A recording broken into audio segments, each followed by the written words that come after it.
I wish I would have known.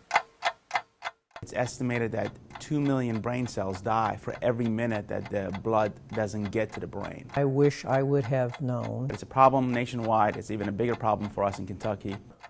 The first stroke that I had was in 2009. It's very important to know the warning signs and symptoms of stroke. When I had the stroke, I didn't know it. Sudden onset inability to speak, sudden onset confusion, dizziness, inability to walk. I started talking very strange, and my wife thought that I was teasing her. Sudden onset weakness on one side of the body. Sudden onset numbness on one side of the body. I had a little bit of pain, kind of like a headache. A sudden onset worst headache of life. The most important thing is to seek medical help immediately because time is of essence.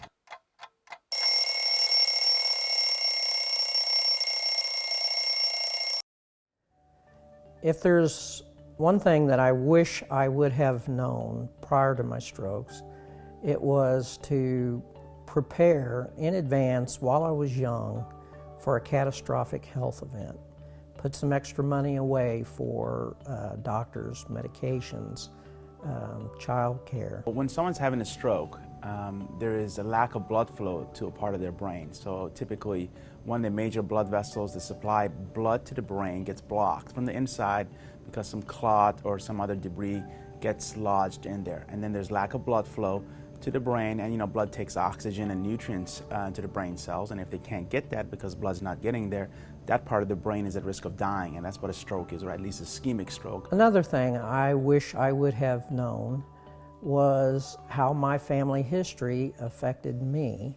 My grandfather had had several strokes, but I did not know about this test, factor V Leiden. There can be genetic factors because the risk factors that cause stroke can run in families. Often, cause of stroke is because of the risk factors that are present in a person's life. Things like high blood pressure, diabetes, high cholesterol, obesity, bad eating habits, lack of exercise.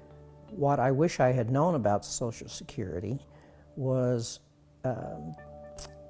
it takes 6 months to start receiving checks once you're approved.